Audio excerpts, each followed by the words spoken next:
जय हिंद साथियों, नमस्कार। कैसे हैं आप सभी। आज हम लोग पढ़ेंगे सीटेट फरवरी 2026 के लिए हिंदी पेडागोगी को। यानी यदि आपने भाषा 1 या 2 के रूप में हिंदी लिया है तो ये वीडियो बिल्कुल आपके लिए है।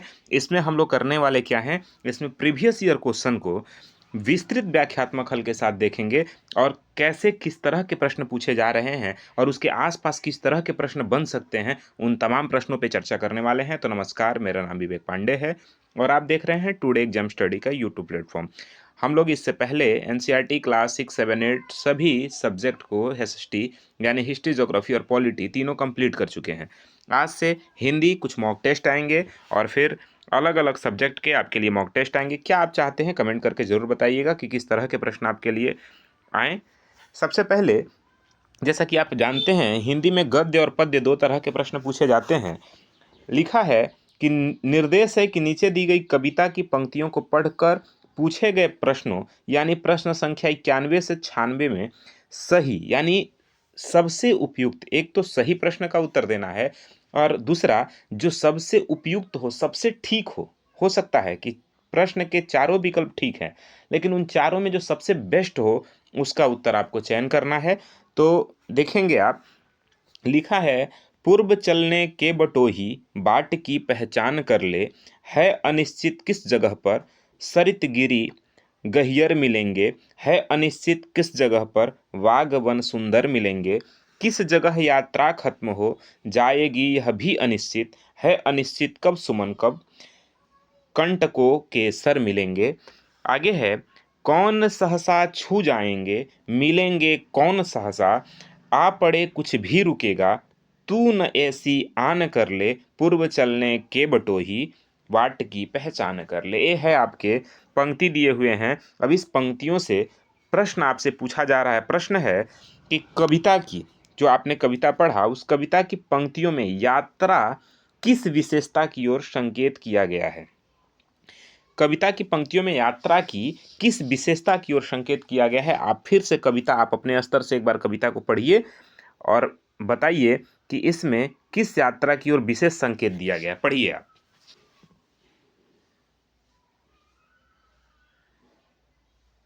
ठीक है, तो आई होप कि आप इसको पढ़ लिए होंगे। इसको जो बाकी है इसे भी पढ़िए और फिर आप सभी प्रश्नों के उत्तर दीजिए, फिर मैं आपके साथ उस पर भी चर्चा करूंगा।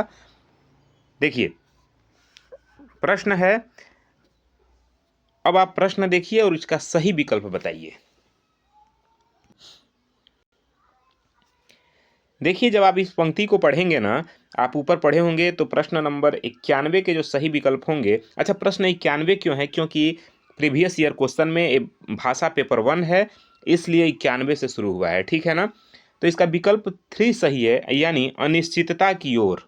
इस पंक्ति में यात्रा की विशेषता यह है कि अनिश्चितता की ओर कर रहा है। देखेंगे जब आप इसको, तो कविता की पंक्तियां है अनिश्चित किस जगह पर, ठीक है ना, सरित गिरी गढ़र मिलेंगे और किस जगह यात्रा खत्म हो जाएगी यह भी अनिश्चित है। मतलब इस पूरे कविता में सब अनिश्चित है। बात समझ में आ रहा है? ये कविता अनिश्चित की जगह अनिश्चित की बात की गई है, इसलिए जीवन के मार्ग में अनिश्चितता की ओर स्पष्ट रूप से संकेत करती है। कवि यह संदेश देना चाहता है कि जीवन के सफर में कब सुख या कब दुख मिलेंगे यह निश्चित नहीं है, यह अनिश्चित है। बात समझ में आ रहा है? तो इसलिए विकल्प आपका 3 सही है, यानी अनिश्चितता की ओर। इसमें इस कविता के साथ साथ हम पेडागोगी के भी प्रश्नों को देखेंगे। बात समझ में आ रहा है आपको? तो वीडियो को पूरे लास्ट तक बहुत ध्यान से और समझिएगा और देखिएगा। अगला प्रश्न है, कविता में आए सुमन और कंटक किस भाव के प्रतीक हैं? बताइए, सुमन का मतलब क्या हुआ और कंटक का मतलब क्या हुआ, आपको बताना है। अभी हमने व्याख्या करते वक्त आपको बताया भी कि सुमन का मतलब क्या है और कंटक का मतलब क्या है। देखिए, इसका जो विकल्प सही होगा ना मेरे भाई, विकल्प 3 सही होगा। यानी सुमन का मतलब होता है सुख और कंटक का मतलब होता है दुख। कंटक माने कांटा, सुमन माने सुख, इसलिए विकल्प 3 सही है। ये बात आपको ध्यान रखना है। सुमन का मतलब फूल होता है, जीवन में मिलने वाले सुख, फूल की बात की गई है सुख के साथ। ठीक है ना। आनंद और अच्छे अनुभव का प्रतीक है सुमन। और दूसरी ओर कंटक माने कांटे, ठीक है ना। सुमन माने फूल, कंटक माने कांटे, और कांटा क्या है, जीवन की कठिनाइयों, कष्ट और दुखों का प्रतीकार्थ है। इसलिए सही विकल्प होगा मेरे भाई विकल्प 3, सुमन मतलब सुख, ठीक है ना, कंटक मतलब दुख। अगला प्रश्न है कि कविता की पंक्तियों में कवि व्यक्ति को किस बात की प्रेरणा दे रहा है, बताइए। हर स्थिति में साहस दिखाने की, पर्वतों को देखकर न डरने की, गहरी नदियों से न डरने की, या हर स्थिति में आगे बढ़ने की, कौन से विकल्प ठीक हैं? देखिए, जब आप कविता पढ़ेंगे तो ये दोनों विकल्प तो नहीं हो सकते हैं। अब दो विकल्प आपके सामने हैं, इसी में से राइट आंसर चुनना है, ठीक है। देखिए, जब आप कविता पढ़े होंगे तो आप उसमें देखे होंगे विकल्प 4 सही हो जाएगा, यानी हर स्थिति में आगे बढ़ने की बात की गई है, ठीक है ना। चलिए अगले प्रश्न की तरफ चले तो अगला प्रश्न है, इस जीवन यात्रा में क्या सब कुछ निश्चित है, सब और मुश्किलें हैं, सब और सुख है, या कुछ भी निश्चित नहीं है? तो देखिए मेरे भाई, आपने पढ़ा कि ये जो कविता है वो अनिश्चितता की ओर है, यानी कुछ भी निश्चित नहीं है। बात समझ में आ रहा है? चलिए अगले प्रश्न की तरफ चलें तो नीचे दिए गए शब्दों में सरित का समानार्थी शब्द कौन सा नहीं है? आपको बताना है कि सरित जो है उसका समानार्थी शब्द कौन सा नहीं होगा। तटनी, जयमाला, नद या फिर प्रवाह, कौन सा नहीं होगा ये बताना है। तो देखिए जो जयमाला है ना, ये इसका समानार्थी शब्द नहीं होगा। क्यों नहीं होगा? क्योंकि सरित तटनी से भी संबंधित है, नद से भी संबंधित है और प्रवाह से भी संबंधित है। बात समझ में आ रहा है? नदी या धारा होता है, सरित शब्द का मतलब नदी या धारा होता है, और जो तटनी और नद नदी के समानार्थी शब्द हैं। प्रवाह का अर्थ भी है बहाव या धारा से संबंधित, इसलिए जयमाला सही विकल्प हो जाएगा, क्योंकि वह नदी से संबंधित, सरित से संबंधित नहीं है। अगला प्रश्न है, अनिश्चित शब्द में कौन सा प्रत्यय आ सकता है? अनिश्चित शब्द में कौन सा प्रत्यय आ सकता है, कौन सा प्रत्यय ठीक है, आपको बताना है। ते, ती या ता, कौन सा प्रत्यय है? देखिए अनिश्चित शब्द में ता प्रत्यय है, ध्यान रखिएगा, विकल्प 4 सही हो जाएगा आपका, ठीक है ना। अनिश्चित शब्द में ता प्रत्यय लगाकर एक नया शब्द अनिश्चितता बनाया जा सकता है, जो एक भाववाचक संज्ञा है। आप सभी जानते हैं हिंदी व्याकरण में ता एक सामान्य प्रत्यय है, जिसका उपयोग शब्दों में गुण या अवस्था को दर्शाने के लिए किया जाता है। बात आपको ध्यान रखना है, ठीक है ना। अगला अनुच्छेद दिया गया है, इस अनुच्छेद को पढ़ के या फिर सही विकल्प का चयन करना है। इस अनुच्छेद को तो हम लास्ट में पढ़ेंगे, उससे पहले आप सभी जानते हैं कि हिंदी विषय में, हिंदी भाषा में 15 जो प्रश्न होते हैं वो गद्य और पद्य से होते हैं, और 15 लगभग जो प्रश्न होते हैं वो हिंदी शिक्षण रुचि अभिरुचि से होते हैं या सब्जेक्ट पेडागोगी से होते हैं। तो हम इस 15 प्रश्नों को कर लें, फिर कुछ कॉन्सेप्ट क्लियर करके फिर इन 15 प्रश्नों में से 7 तो कर चुके हम, अभी बाकी का इसका 97 से 105 तक के प्रश्नों को करेंगे, ठीक है ना। तो आइए आगे बढ़ते हैं, और पहले 105 से आगे हम प्रश्नों को पहले कर लें, उसके बाद इसको करेंगे, ठीक है ना।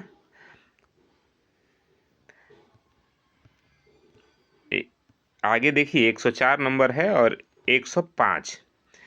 अब इसके आगे जो भी प्रश्न हैं वो सभी पेडागोगी के प्रश्न हैं। आपको बताने हैं कि प्राथमिक स्तर पर हिंदी भाषा सिखाने के लिए सबसे अधिक जरूरी है क्या? जरूरी है, ये सभी प्रश्न पूछे गए हैं, आपके सीटेट प्रीवियस ईयर के सभी क्वेश्चन हैं। बात ध्यान रखिएगा, आप जब 2024 का, हाँ 2024 जो लास्ट दिसंबर में शायद एग्जाम हुआ था, उसी का ये पेपर है, भाषा एक हिंदी वाला। अब आप सही विकल्प बताइए कि प्राथमिक स्तर पर हिंदी भाषा सिखाने के लिए सबसे अधिक जरूरी क्या है? जब आप हिंदी सिखा रहे होते हैं प्राथमिक स्तर पे, तो सबसे ज़्यादा जरूरी क्या है? क्या भाषा शिक्षक का भाषा ज्ञान होना, या कक्षा में रंगीन पाठ्य पुस्तकों का होना, या फिर कक्षा में प्रिंट समृद्ध परिवेश होना, या फिर कक्षा में लिखित आकलन होना? क्या जरूरी है? देखिए जब प्राथमिक स्तर पर आप हिंदी सिखाएंगे ना, तो उसमें कक्षा में प्रिंट समृद्ध परिवेश होना बहुत ज़रूरी है। इसका मतलब ये हुआ कि देखिए राष्ट्रीय पाठ्यचर्या की जो रूपरेखा है, यानी एनसीएफ 2005 और भाषा शिक्षण के सिद्धांत इस बात पर जोर देते हैं कि प्राथमिक स्तर पर प्रिंट समृद्ध परिवेश, ठीक है ना, सबसे महत्वपूर्ण है। इसका मतलब है कि कक्षा में लिखी हुई सामग्री जैसे चार्ट, लेबल, कहानियाँ, चित्र आदि बहुतायत में उपलब्ध हों, जिससे बच्चे स्वाभाविक रूप से, ठीक है ना, बच्चे क्या करें, स्वाभाविक रूप से और सहजता से लिखित भाषा के संपर्क में आकर पढ़ना लिखना सीख सकें। इसलिए विकल्प आपका जो सही हो जाता है वो ऑप्शन 3 यानी कक्षा में प्रिंट समृद्ध परिवेश का होना बहुत ज़रूरी है। अगले प्रश्न की तरफ चलें तो क्वेश्चन नंबर 7 है और ये आपसे कह रहा है कि बच्चे बोलचाल की भाषा का अनुभव लेकर विद्यालय आते हैं। इसका निहितार्थ है कि, इसका निहितार्थ क्या है? अब आपको बताना है कि बच्चों को बोलचाल की भाषा न सिखाई जाए, बच्चों को बोलचाल की भाषा को सुधारा जाए, बच्चों के भाषाई अनुभवों का उचित प्रयोग किया जाए या बच्चों के भाषाई अनुभवों को कक्षा के बाहर रखा जाए। बताइए। मतलब ये है कि जब बच्चे अपने घर से आते हैं स्कूल तो आपस में घर की आसपास की बोलचाल वाली भाषा को लेके आते हैं, ठीक है ना, उस अनुभव को लेके आते हैं, आसपास के बोलचाल वाली भाषा के अनुभव को लेके आते हैं। अब आपके विद्यालय में यदि बच्चे आते हैं तो इसका निहितार्थ क्या है? क्या करेंगे आप? बताइए। उस बोलचाल की भाषा के साथ क्या करेंगे आप? देखिए, एक शिक्षक होने के नाते कभी भी आप निगेटिव थॉट की तरफ नहीं जाएंगे। ये बात आप ध्यान रख लीजिए, इसको गुरु मंत्र मान के और अपने पास रख लीजिए। यदि आप एक शिक्षक हैं और एक शिक्षक बनना चाह रहे हैं, देखिए आप शिक्षक अभ्यर्थी हैं, आप शिक्षक बनने की कड़ी में हैं, तो एक शिक्षक कभी भी निगेटिव थॉट की तरफ, निगेटिव सोच की तरफ कभी नहीं जाएगा। ये बात ध्यान रखना है। बच्चों की बोलचाल की भाषा ना सिखाई जाए, ये भी बात गलत हो जाएगा। बच्चों की बोलचाल की भाषा को सुधारा जाए। कुछ हद तक तो ये ठीक है, कुछ हद तक ये बात ठीक है कि बच्चों की बोलचाल की भाषा को सुधारा जाए, लेकिन ये भी बिल्कुल सही नहीं है, क्योंकि आपको हमें सबसे उपयुक्त कथन चुनना है। अगला कह रहा है कि बच्चों की भाषाई अनुभवों का उचित प्रयोग किया जाए और बच्चों के भाषाई अनुभवों को कक्षा से बाहर रखा जाए। तो मेरे भाई, बाहर नहीं रखना है, बच्चों के अनुभवों का उचित प्रयोग करना है। ये आपको ध्यान रखना है। जो बच्चे सीख के आ रहे हैं उनके अनुभवों का आप अपने स्कूल में अच्छे से अच्छा उपयोग करिए। ये चीज़ बिल्कुल ठीक है। देखिए, इसका अर्थ है कि बच्चों के घर और समाज से लाए गए भाषा के अनुभवों को कक्षा में अनदेखा या खारिज नहीं करना है। बात आपको ध्यान रखना है, कक्षा में उसको अनदेखा नहीं करना है, उसे हीन नहीं बनाना है, उसे खारिज नहीं करना है। एक शिक्षक का एक कर्तव्य है कि वह इन अनुभवों का सम्मान दे और क्या करे, उन्हें कक्षा के शिक्षण में पढ़ाते वक्त उसको आधार बनाए, बच्चों के बोलचाल की भाषा को आधार बनाकर आगे की भाषा सिखाने में उचित प्रयोग करें, ताकि क्या हो, ताकि पढ़ाई बच्चों के जीवन से जुड़ी जुड़ी रहे और उनको ऐसा लगे कि ये हमारी ही बात हो रही है, तो हमारी भाषा है, ठीक है ना, ये तो मेरी बोली है। बात समझ में आ रहा है? तो मेरे भाई, इसका सही विकल्प जो हो जाएगा वो हो जाएगा कि बच्चों की भाषा को अनदेखा नहीं करना है, उसका उचित प्रयोग करना है। विकल्प 3 सही है, ध्यान रखिए। अगले प्रश्न की तरफ चले तो अगला प्रश्न है, भाषा सीखने और सिखाने में, भाषा सीखने और सिखाने में आप किसे सबसे अधिक महत्वपूर्ण मानते हैं? संज्ञानात्मक विकास को, सामाजिक अंतःक्रिया को, या दृश्य श्रव्य सामग्री को, या बाल साहित्य को? किसे आप सबसे सही मानते हैं भाषा सीखने और सिखाने में? बताइए। देखिए, जब आप बात करते हैं भाषा सीखने और सिखाने की, तो मेरे भाई जो सबसे महत्वपूर्ण हो जाएगा ना, वो हो जाएगा सामाजिक अंतःक्रिया। बच्चे समाज के साथ अंतःक्रिया करके भाषा बहुत तेज़ी से सीखते हैं। आपके घर, आपके आसपास जो बच्चे हैं, देखेंगे कि वो भाषा कैसे सीख रहे हैं। देखिए, बात करें अगर सामाजिक अंतःक्रिया की, तो एक रूसी मनोवैज्ञानिक हुआ करते थे, नाम था वाइगोत्स्की, लेव वाइगोत्स्की। आपने सुना भी होगा। उन्होंने एक सिद्धांत दिया, एक थ्योरी दिया, सामाजिक सांस्कृतिक सिद्धांत, और उनके अनुसार भाषा सीखने में सामाजिक अंतःक्रिया सबसे महत्वपूर्ण है। बच्चे समाज में दूसरे के साथ बातचीत करके, विचारों का आदान प्रदान करके और भाषा का व्यवहारिक उपयोग करके सबसे प्रभावी ढंग से भाषा सीख सकते हैं। ये बात लेव वाइगोत्स्की जी कहते हैं, जो एक रूस के मनोवैज्ञानिक थे। बात समझ में आ रहा है? पूछा भी जाए सामाजिक अंतःक्रिया का सिद्धांत, सामाजिक सांस्कृतिक का सिद्धांत किसने दिया, तो ध्यान रखिएगा, लेव वाइगोत्स्की, ठीक है ना। और बात बिल्कुल ठीक है, सामाजिक अंतःक्रिया। अच्छा, ये भी है, सामाजिक अंतःक्रिया का भी आप इसे सिद्धांत कह सकते हैं। और बच्चे समाज के साथ अंतःक्रिया करके, समाज के साथ अपने अनुभवों को बांट कर, सुन करके ही भाषा सीखते हैं। बिल्कुल विकल्प 2 सही हो जाता है आपका। अगले प्रश्न की तरफ चले मेरे भाई, तो ध्यान रखिएगा, पूछ रहा है आपसे कि हिंदी भाषा शिक्षक हिंदी भाषा शिक्षक का यह प्रयास होना चाहिए कि वे हिंदी भाषा शिक्षक का प्रयास होना चाहिए कि वे अब बताइए क्या प्रयास होना चाहिए। आप यदि एक हिंदी भाषा के शिक्षक बन रहे हैं या एक हिंदी भाषा वाले क्लास में पढ़ा रहे हैं तो आपका प्रयास क्या होना चाहिए। बच्चों की भाषा संबंधी सहज रचना शक्ति को बढ़ने की अवसर दें, या फिर बच्चों की मातृभाषा के स्थान पर हिंदी भाषा को ही कक्षा में स्थान दें, बच्चों द्वारा मानक भाषा का ही प्रयोग करने के लिए अवसर दें, या बच्चों को शिक्षाप्रद बाल साहित्य पढ़ने के भरपूर अवसर दें। क्या करेंगे आप बताइए। तो बताइए आपका सही विकल्प क्या होगा। एक शिक्षक के नाते आप क्या करेंगे, और इसको कमेंट भी करके बताते रहिए। उससे क्या होगा ना कि आपका जो भी बताते हैं कमेंट में वो परमानेंट के लिए आपके दिमाग में छप जाता है। बात आपको ध्यान रखना है। देखिए मेरे भाई, सबसे पहले तो आपको एक बात ध्यान रखना है किसी भी पेडागोगी को सॉल्व करते समय या हल करते समय, कि जहाँ बात आ जाए केवल शब्द की ही, शब्द की मतलब केवल यही करेंगे, ठीक है ना, इसी को ही महत्व देंगे, भाषा को ही जानेंगे, इसको ही करेंगे, जहाँ ही यानी जहाँ फुल स्टॉप की बात आ जाए ना, ऐसे विकल्पों को काट देना चाहिए। ये सभी निगेटिव विकल्प है। आप देखेंगे भाषा को ही नहीं, सिर्फ भाषा को ही क्यों भाई, मातृभाषा को ही क्यों, बच्चों द्वारा मानक भाषा का ही, सिर्फ उन्हीं का है। इस तरह के जहाँ बात आ जाए ऐसे विकल्पों को काट दें तो 1, 2 और 3 तो हमारा बिल्कुल गलत हो गया। अब हमारे पास 2 विकल्प बचते हैं, 1 और 4, 1 और 4 नंबर। अब इन दोनों में से आप चुन के बताइए कि सही विकल्प क्या होंगे। देखिए मेरे भाई, इसके जो सही विकल्प होंगे, विकल्प 1 सही होंगे, यानी बच्चों की भाषा संबंधी जो सहज रचना शक्ति को बढ़ाने का अवसर देना चाहिए एक शिक्षक होने के नाते। देखिए, शिक्षण का प्राथमिक उद्देश्य होता है बच्चों के अंतर्निहित भाषाई क्षमता और रचनात्मकता को विकसित करना। एक शिक्षक का एक कर्तव्य है, एक भाषा शिक्षण का प्राथमिक उद्देश्य यही होता है कि बच्चों के अंदर जो अंतर्निहित भाषाई क्षमता है उसको उसकी रचनात्मकता को विकसित करना, मतलब बच्चे के अंदर जो भाषाई कौशल है उसको बाहर लाइए।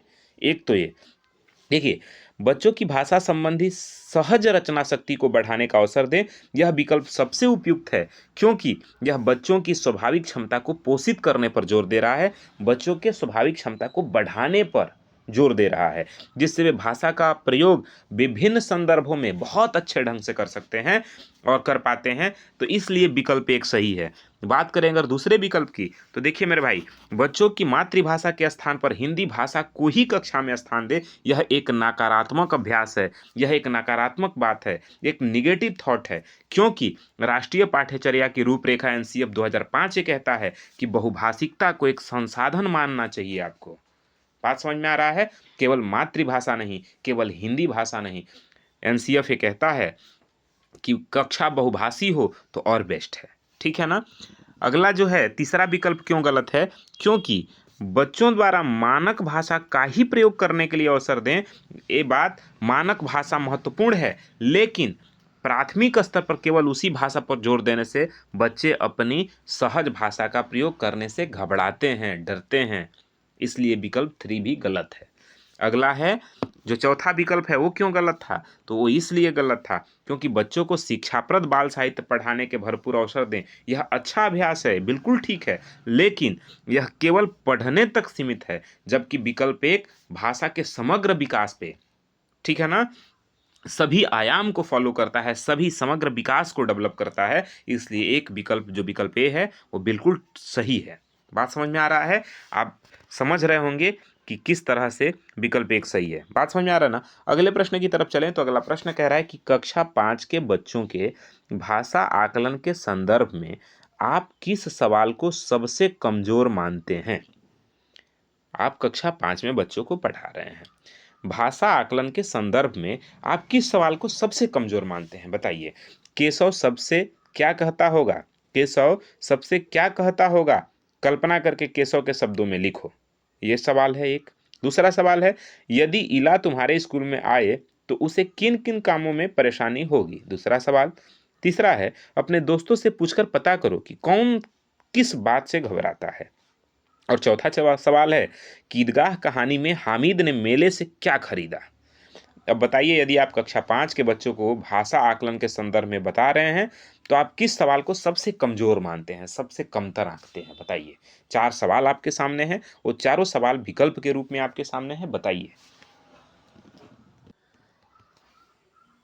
बताइए। देखिए, जब आप इसको देखेंगे तो जो सबसे कमज़ोर प्रश्न है ना, सबसे हल्का प्रश्न है जिसमें आदमी तर्क नहीं कर सकता, सोच नहीं सकता, वह है ऑप्शन नंबर 4। ईदगाह कहानी में हामिद ने मेले से क्या खरीदा? बस उसमें आपको बता देना है भाई चिमटा खरीदा, हो गया खत्म। इसमें क्रिटिकल थिंकिंग कहाँ है? सोचने की बात कहाँ है?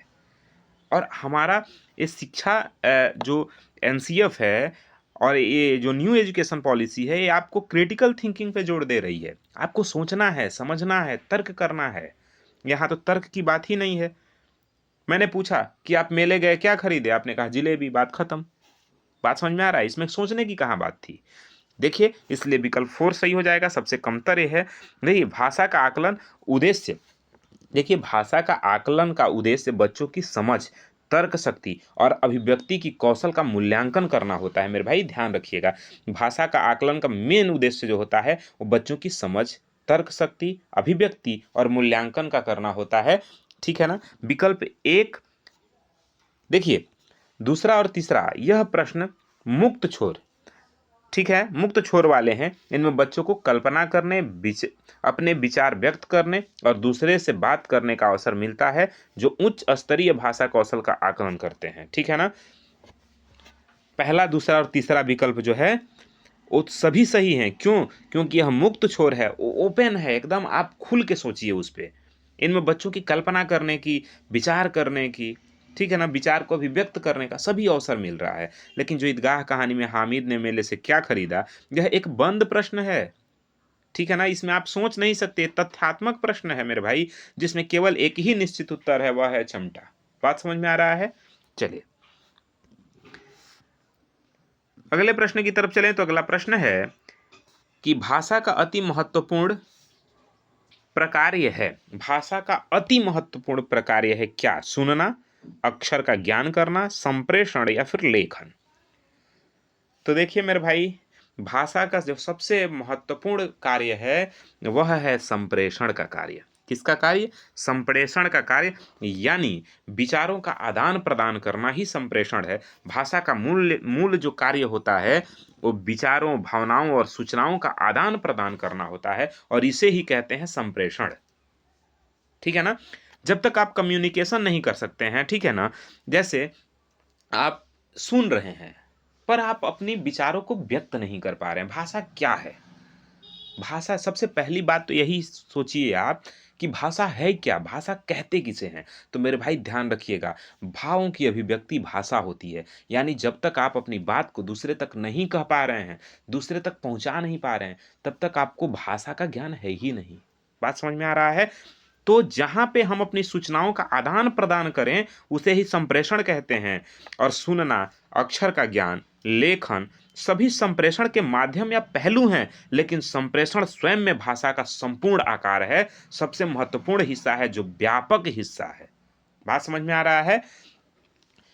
अगर देखिए, बहुत ध्यान से समझिए, मैंने कहा कि आप कॉपी जो आप पढ़ने जाते हैं, तो इसमें सबसे महत्वपूर्ण क्या है? आपका पूरा बस्ता या कॉपी या पुस्तक या पेन? तो क्या कहेंगे आप? सबसे महत्वपूर्ण है बस जो बस्ता है, बैग है, जिसमें सारा सभी सामग्रियाँ रखी हुई हैं। तो जो अक्षर का ज्ञान है, सुनना है, लेखन कौशल है, ये सभी संप्रेषण में समाहित है। बात क्लियर हो रहा है ना? चलिए अगले प्रश्न की तरफ चले मेरे भाई। तो अगला प्रश्न है कि सुनने और लिखने की कुशलता का आकलन करने का सबसे अच्छा तरीका है क्या है? बताइए। सबसे अच्छा तरीका क्या है? सुनने और लिखने की कुशलता का ज्ञान करने का सबसे अच्छा तरीका क्या है? कविता सुनना और शब्दशः लिखना, या कविता सुनकर प्रश्नों के उत्तर लिखना, या सुनी गई कहानी को अपने शब्दों में लिखना, या सुनी गई कहानी को शब्दशः लिखना? बताइए।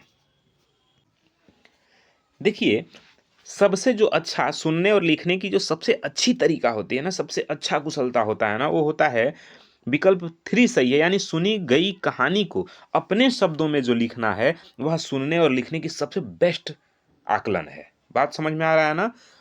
देखिए, कविता सुनना, ठीक है ना, पहला जो विकल्प था कविता सुनना और शब्दशः लिखना, यह केवल यांत्रिक नकल है। मतलब हमने सुना और जैसा सुना वैसा ही छाप दिया। यह एक क्या है? यह आंतरिक नकल है, समझ का आकलन नहीं है। बात समझ में आ रहा है? हमने जो सुना हमने वो छाप दिया। मैंने बुद्धि का प्रयोग नहीं किया, मैंने नकल का प्रयोग किया। बात समझ में आ रहा है? इसलिए विकल्प पहला गलत था। दूसरा क्यों गलत है? कविता सुनकर प्रश्नों के उत्तर लिखना। देखिए, इसमें क्या है कि यह समझ का आकलन करता है, लेकिन अपने शब्दों में लिखने जितना व्यापक नहीं है। और आपने शुरू में ही पढ़ा कि सबसे उपयुक्त कथन को चुनना है, सही कथन को नहीं, सबसे सही कथन को। एक होता है सही चुनिए, एक होता है सबसे सही चुनिए। बात समझ में आ रहा है? आप पढ़ाते हैं और आप बेस्ट पढ़ाते हैं, दोनों में अंतर है। तो आपको सबसे बेस्ट चुनना है, तो सबसे बेस्ट यही है विकल्प 3। कैसे? तो देखिए मेरे भाई, सुनी गई कहानी को अपने शब्दों में जब हम लिखते हैं तो यह सबसे अच्छा तरीका होता है, क्योंकि इसमें बच्चों को पहले ध्यान से सुनना पड़ता है। तो इससे क्या होता है? सुनने का कौशल विकसित होता है। फिर कहानी को समझना पड़ता है, तो इसमें समझ का विकसित हुआ, हमारा समझ विकसित होता है। और अंत में उसे अपनी भाषा और शैली में ढाल कर लिखना पड़ता है। इससे दोनों यानी समझ कौशल और लेखन कौशल दोनों का व्यापक विकास होता है। बात क्लियर हो रहा है? तो ये ध्यान रखिएगा। अच्छा, सुनी गई कहानी को शब्दशः लिखना जो चौथा विकल्प है वो बिल्कुल गलत है। क्यों? क्योंकि यह एक यांत्रिक नकल है, ये नकल है, इसमें समझ कहीं नहीं है। ठीक है ना? अगला प्रश्न है, सार्थक पढ़ाते समय कभी कभी वाक्यों शब्दों की पुनरावृत्ति करता है। यह भाषाई व्यवहार दर्शाता है कि क्या दर्शाता है? वह पढ़ने में अधिक समय लेता है, या वह अटक अटक कर ही पढ़ सकता है, या फिर वह समझ के साथ पढ़ने की कोशिश करता है। और चौथा विकल्प कह रहा है उसे लंबे शब्दों को पढ़ने में कठिनाई होती है। जब देखिए, सार्थक एक लड़का है, जब वो पढ़ता है तो पढ़ते समय कभी कभी वाक्यों शब्दों की पुनरावृत्ति करता है। जैसे मैंने अभी आपको पढ़ाया कि देखिए, सार्थक पढ़ते समय कभी कभी शब्दों की पुनरावृत्ति करता है। मतलब सार्थक पढ़ते समय कभी कभी शब्दों की पुनरावृत्ति करता है। अभी मैंने 2 बार आपसे कहा, इसका मतलब क्या हुआ कि एक बार मैंने पढ़ा और दूसरी बार मैं क्या कर रहा हूँ, समझ के साथ पढ़ रहा हूँ और समझ के साथ आपकी भी समझ बढ़ा रहा हूँ। मतलब प्रश्नों को तो मैं एक बार पढ़ा, ठीक है, क्लियर हुआ, लेकिन जब मैं दोबारा पुनरावृत्ति इसका किया तो इससे आपकी भी समझ, आपका भी कॉन्सेप्ट क्लियर हो रहा है इस प्रश्न को लेकर के। बात समझ में आ रहा है? तो इसका जो सही विकल्प होगा मेरे भाई, वह समझ के साथ पढ़ने की कोशिश करता है। विकल्प 3 सही हो जाएगा। देखिए, पढ़ते समय शब्दों या वाक्यों को दोहराना अक्सर पढ़ने वालों की यह कोशिश दर्शाता है कि वह पाठ के अर्थ को पूरी तरह से आत्मसात करना चाहता है। वह रुक कर सोचता है, संदर्भ को पुनः स्थापित करता है और यह निश्चित करता है कि वह जो पढ़ रहा है उसे समझ रहा है। बात समझ में आ रहा है? यह अटक अटक कर पढ़ने या कठिनाई होने का संकेत कम है, बल्कि सक्रिय समझ बनाने का संकेत अधिक है। मतलब किसी भी चीज को कोई पुनरावृत्ति कर रहा है, 2 बार दोहरा के पढ़ रहा है, 2 बार उसको पढ़ने की कोशिश कर रहा है, तो मेरे भाई वो अटक अटक के नहीं पढ़ रहा है, ना वो उस पढ़ाई में कठिन है, ना वो कमतर है, बल्कि वो समझ को डेवलप कर रहा है। बात क्लियर हो रहा है? चलिए अगले प्रश्न की तरफ चलें। तो अगला प्रश्न है, हिंदी भाषा में आकलन का उद्देश्य क्या नहीं है? बताइए, हिंदी भाषा में आकलन का उद्देश्य नहीं है, क्या नहीं है बताना है। 4 विकल्प आपके सामने हैं। देखिए, इसका सही विकल्प होगा ऑप्शन नंबर 4, यानी बच्चों की भाषागत त्रुटियों की पहचान करना। बच्चों की भाषागत त्रुटियों की ही पहचान करना, बच्चों की भाषागत त्रुटियों की ही पहचान करना, ये क्या नहीं है? आकलन का उद्देश्य नहीं है। बात क्लियर हो रहा है? क्यों नहीं है तो आप समझिए। देखिए, आकलन एक सकारात्मक और व्यापक प्रक्रिया है। आकलन क्या है? एक सकारात्मक और व्यापक प्रक्रिया है। इसका उद्देश्य केवल कमियां निकालना, त्रुटियों की पहचान करना ही नहीं होता है। ठीक है ना?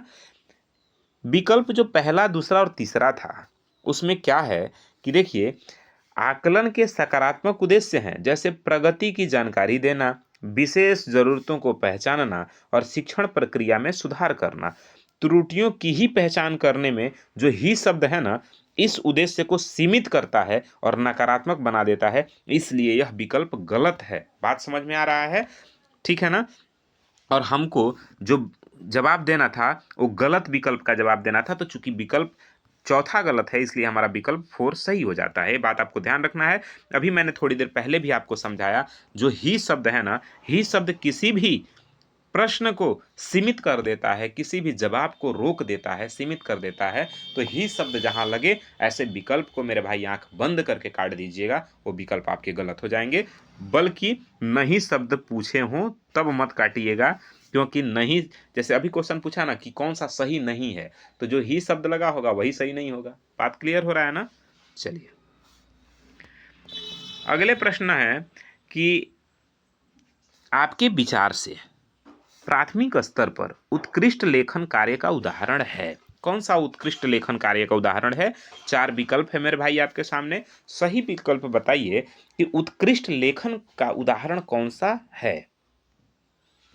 देखिए, सबसे प्राथमिक स्तर पे सबसे उत्कृष्ट जो लेखन का उदाहरण है ना, वो है किसी किसी आंखों देखी घटना का लिखित वर्णन करना। सबसे उत्कृष्ट, सबसे बेस्ट लेखन शैली का उदाहरण है कि आपने कोई घटना देखा और उसको अपने शैली में वर्णन कर दिया। ये सबसे बेस्ट लेखन का तरीका है मेरे भाई, ये ध्यान रखिएगा आप लोग। देखिए, प्राथमिक स्तर पर लेखन का उद्देश्य बच्चों को अपने अनुभव और विचारों को स्वाभाविक, स्वतंत्र और रचनात्मक रूप से व्यक्त करने में सक्षम बनाता है। इसलिए जो विकल्प 1 और 2 है वो पूर्व निर्धारित विषयों पर अनुच्छेद लेखन है, जो बच्चे की रचनात्मकता और व्यक्तिगत अभिव्यक्ति को सीमित कर सकता है। और जो विकल्प 3 है वो श्रुत लेखन है। बात समझ में आ रहा है? श्रुत लेखन जो सुन के लिखना है, जो मुख्य रूप से वर्तनी, स्पेलिंग और सुनने की कौशल का आकलन करता है, न कि रचनात्मक लेखन का। ये ध्यान रखिएगा, जो श्रुतलेख होता है, जो श्रुतलेखन शैली है ना, वो किसको ठीक करता है? मुख्य रूप से वर्तनी को ठीक करता है। बात समझ में आ रहा है? और वर्तनी को ठीक करने का, वर्तनी का आकलन करने का सबसे बेस्ट तरीका क्या है? तो है श्रुत लेखन। ये भी आपको साथ में ध्यान रखना है। विकल्प जो चौथा था ना कि किसी आंखों देखी घटना का लिखित वर्णन, तो बच्चे को अपने स्वाभाविक जीवन के अनुभव और भावनाओं को अपनी अनूठी भाषा में व्यक्त करने का जो अवसर देता है, वह है उत्कृष्ट और स्वाभाविक लेखन जो बढ़ावा देता है। इसलिए बच्चे ने जो देखा और उसे वर्णन किया वो सबसे बेस्ट लेखन कौशल होगा। ठीक है ना? ध्यान रखिएगा। और बाकी वीडियो पसंद आए तो लाइक शेयर भी करिएगा, नहीं पसंद आए तो डिसलाइक भी करिए। कम से कम पता तो चले कि आपको नहीं पसंद आ रहा है, तो हम कोशिश करेंगे और बेस्ट आपको दें। ठीक है ना? लेकिन हम अपनी पूरी बेस्ट से बेस्ट आपको दे रहे हैं। ये आप प्रीवियस ईयर पेपर कर रहे हैं, जो लेटेस्ट पिछले ईयर का है उसी के भाषा, हिंदी भाषा को कर रहे हैं। ठीक है ना? अगला प्रश्न है 16 नंबर प्रश्न, और ये कह रहा है आपसे कि भाषा सीखने के संदर्भ में सही कथन कौन से हैं वो बताना है। यानी भाषा सीखने के संदर्भ में कौन सा कथन सही है। 4 विकल्प आपके सामने है, चारों पढ़िए और सही कथन का जवाब कमेंट बॉक्स में दीजिए। कुछ कुछ आप भी लिखते रहिए। ठीक है ना? केवल हम ही पढ़ें, कुछ आप भी पढ़िए हमारे साथ, तभी बात बनेगा।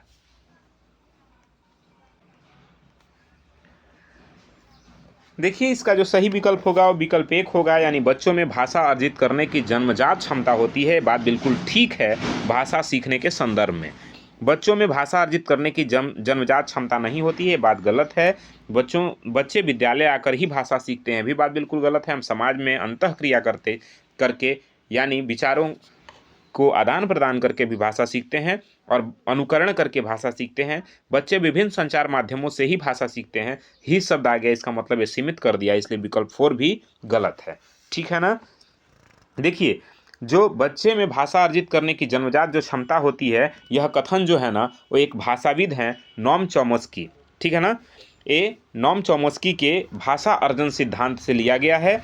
मतलब ये भी आपको ध्यान रखना है, बच्चों की भाषा सीखने की जो क्षमता है वो जन्मजात होती है। यह बात नोम चॉम्स्की कहते हैं, जो एक भाषाविद हैं, और उन्होंने एक सिद्धांत दिया है, भाषा अर्जन का सिद्धांत। ये भी आपको ध्यान रखना है, उसी का एक मुख्य बिंदु है। और उनका एक मानना था, उनका एक तर्क था कि मानव मस्तिष्क में एक जन्मजात भाषा अधिग्रहण उपकरण होता है, जो बच्चों को अपने परिवेश में बोली जाने वाली भाषा के नियमों को स्वाभाविक रूप से आसानी से सीखने में मदद करता है।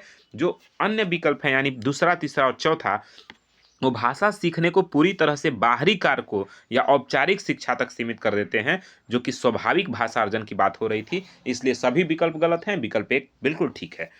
अगले प्रश्न की तरफ चलें तो अगला प्रश्न है डिस्ग्राफिया। चलिए बताइए, डिस्ग्राफिया से प्रभावित बच्चों को मुख्य रूप से कौन सी कठिनाई होती है? यानी जो बच्चे डिस्ग्राफिया से ग्रसित होते हैं उनको क्या कठिनाई होती है? सुनने में, बोलने में, पढ़ने में, लिखने में? तो मेरे भाई ध्यान रखिएगा, ऐसे बच्चों को लिखने में ज़्यादा परेशानी होती है। अब आप इसको कहते हैं अ, अधिगम अक्षमता। अधिगम अक्षमता, डिस्ग्राफिया क्या है? ये अधिगम अक्षमता है। आपको ध्यान रखना है, जो मुख्य मुख्य एग्जाम में पूछता है, मैं आपको एक ट्रिक से बता रहा हूँ और आपको बिल्कुल ध्यान रखना है। और ये ट्रिक अगर आपको अच्छा लगे तो कमेंट बॉक्स में ज़रूर बताइएगा। देखिए, एक होता है पठन कौशल, एक होता है लेखन कौशल, ठीक है ना? पढ़ने से संबंधित विकार, लिखने से संबंधित विकार, गणित संबंधी विकार। तो अब आपको यही ध्यान रखना है, डिस्ग्राफिया। डिस्ग्राफिया में ग्राफ है और ग्राफ पे हम क्या करते हैं, ध्यान से समझिए। डिस्ग्राफिया में जो ग्राफ है ना, ग्राफ पे हम लोग क्या काम करते हैं? ग्राफ पे कुछ लिखने का काम करते हैं। ग्राफ पे हम क्या करते हैं? लिखते हैं। तो जहां लिखने संबंधी विकार होगा वो डिस्ग्राफिया होगा। बात समझ में आ रहा है? अब दूसरा आता है डिसलेक्सिया। दूसरा क्या है? डिसलेक्सिया। लेक्सिया को लेसन से रिलेट करिए। लेक्सिया माने लेसन, उसका मतलब नहीं है।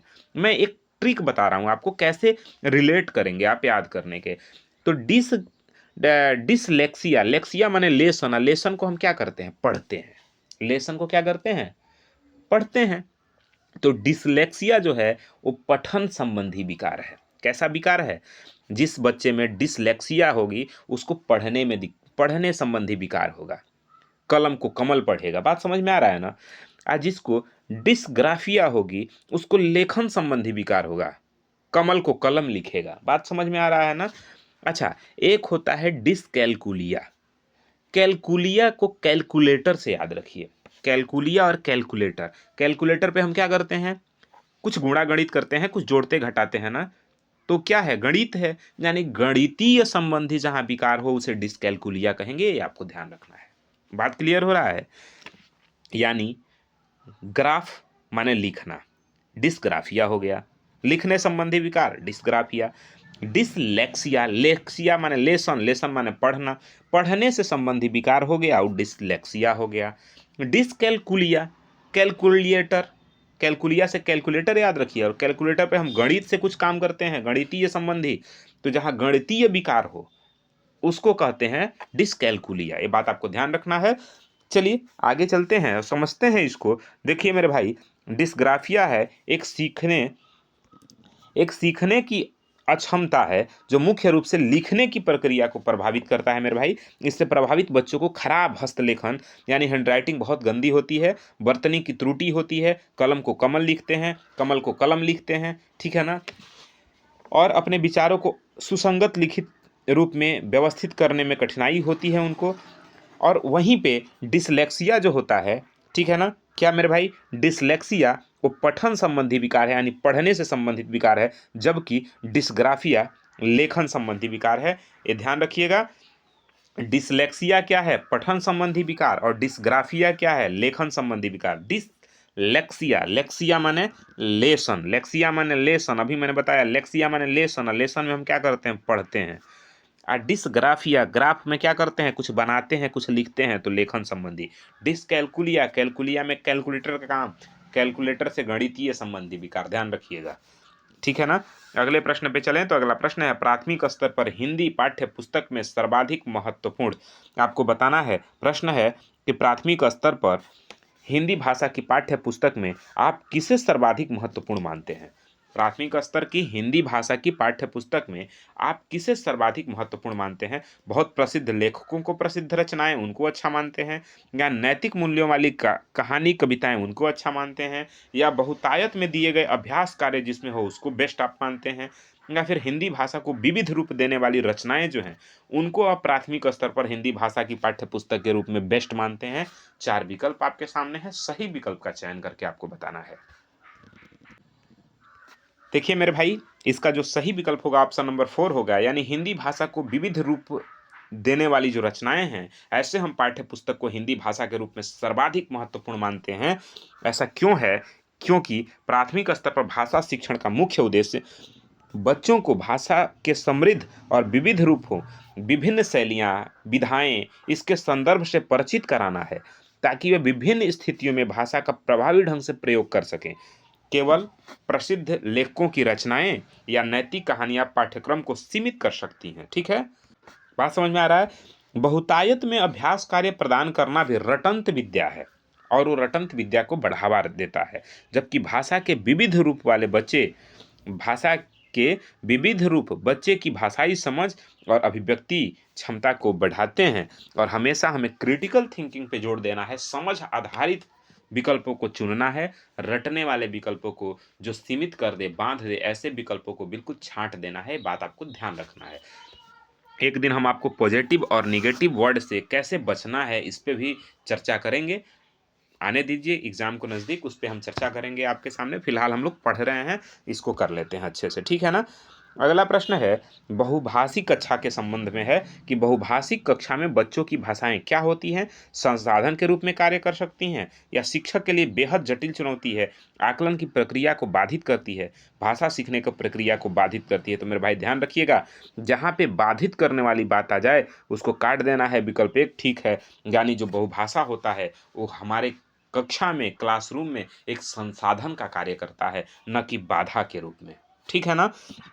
देखिए, बहुभाषिकता जो होती है ना, राष्ट्रीय शिक्षा नीति और आधुनिक शिक्षा शास्त्र जो है, अभी आपने ये जो न्यू एजुकेशन पॉलिसी 2020 है, यानी 2020 है, या एनसीएफ 2005 है, या राष्ट्रीय शिक्षा नीति है, तमाम तरह की जो भी बातें हैं, उन सभी में एक ही बात कहा गया है, बहुभाषिकता को जोर दिया गया है।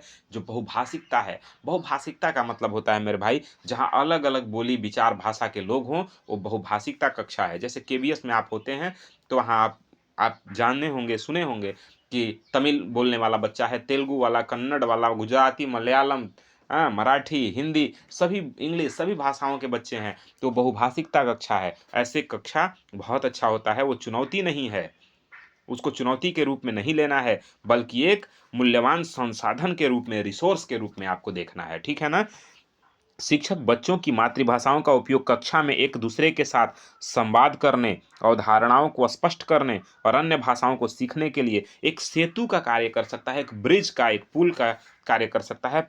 एक ब्रिज के रूप में, एक सेतु के रूप में कर सकते हैं। ये बात आपको ध्यान रखना है। यह दृष्टिकोण बच्चों में सांस्कृतिक सम्मान और सकारात्मक सीखने के माहौल को बढ़ावा देता है। इसलिए बहुभाषिकता को आपको बिल्कुल जोर देना है। बहुभाषिकता बहुत बेस्ट है, उसको बाधा नहीं समझना है, उसको कमजोरी नहीं समझना है, उसको रिसोर्स समझना है। बात समझ में आ रहा है? अगला प्रश्न है कि भाषा सीखने और भाषा अर्जन में क्या अंतर है? भाषा सीखने में और भाषा अर्जन में क्या अंतर है? आपको बताना है कि जब भाषा सीखा जाता है उसमें, और जो भाषा अर्जित किया जाता है उसमें क्या अंतर होता है मेरे भाई? तो देखिए, भाषा का उपलब्ध जो परिवेश है, यही अंतर है भाषा अर्जन में और भाषा सीखने में। बात समझ में आ रहा है? नहीं समझ में आ रहा है तो देखिए, हम आपके लिए इसको बेस्ट तरीके से समझाएँगे। आप बस कहिए कि नहीं समझ में आ रहा है, समझाना मेरा काम है, ठीक है ना? देखिए, भाषा अर्जन क्या है? भाषा अर्जन एक स्वाभाविक और अनौपचारिक और अवचेतन प्रक्रिया है। मतलब, थोड़ा कठिन शब्द है। स्वाभाविक, स्वाभाविक माने नेचुरल। अनौपचारिक, जो औपचारिक नहीं है वो अनौपचारिक है। बात समझ में आ रहा है? औपचारिक क्या? जो हमें सिखाया जाए, समझाया जाए, भाई आपको ऐसे रहना है, ऐसे चलना है, वैसे करना है। जो आपको जैसे आप इंटरव्यू देते हैं, आपको सिखाया जाता है कि ऐसे बैठना है, ऐसे बोलना है, ऐसे करना है, ये औपचारिक है। और आपको नहीं सिखाया जा रहा है, आप जो मन में आ रहा है बैठे हैं, जैसे बैठ के बोल रहे हैं, बात कर रहे हैं, ये अनौपचारिक है। ठीक है ना? तो जो अर्जन होता है, भाषा का अर्जन, वो अनौपचारिक होता है, हमें सिखाया नहीं जाता है, वो स्वाभाविक रूप से हमारे अंदर डेवलप होता है। और वो अचेतन प्रक्रिया है, जो घर और समाज के माहौल में हम सीखते हैं, हमारे आस-पास के परिवेश से जो सीखते हैं, वो जो भाषाई परिवेश है, वो भाषा अर्जन होता है। इसके ठीक विपरीत, ठीक उल्टा भाषा सीखना होता है। मतलब एक सचेतन, औपचारिक और प्रयासपूर्ण प्रक्रिया से जो हम सीखते हैं, यानी जो हम स्कूल में सीख रहे हैं, हमने आपको सिखाया, जिसका व्याकरण आपको हमने समझाया कि आपको यहाँ पे ऐसे बोलना है, ये ऐसे कॉमा लगाना है, ये ऐसे फुल स्टॉप करना है आपको। ये सब जहाँ सिखाया जा रहा है आपको, आम तौर पे स्कूल में, कोचिंग संस्थानों में, ठीक है ना? जहाँ आपको सिखाया जाए, मूलभूत व्याकरण समझाया जाए उसके, ये है भाषा सीखना, लैंग्वेज लर्निंग। बात समझ में आ रहा है? मतलब दोनों के बीच मुख्य और मूलभूत अंतर है उसके परिवेश का। यानी अगर आप घर परिवार में हैं तो भाषा अर्जन है। जो घर परिवार के आसपास के माहौल में सीख रहे हो उसे अर्जित आपने किया है। ठीक है ना? और जो आपको सिखाया गया है तो भाषा सीखना है। कोई दिक्कत? आई होप कि आपको ये सब बातें समझ आ रही होंगी और आपको इस वीडियो से लाभ मिला होगा। आपको कितना इससे लाभ मिला, किस प्रकार का मेरा प्रयास है, आप ज़रूर कमेंट बॉक्स में बताइएगा। आपका प्रयास, आपका कमेंट और आपका लाइक ही हमारे लिए मोटिवेशन का कार्य करता है। बाकी हम आपके लिए और बेस्ट क्या कर सकते हैं, हमें सजेशन ज़रूर दीजिए। मिलते हैं अगले क्लास में, अगले वीडियो में। तब तक के लिए जय हिंद।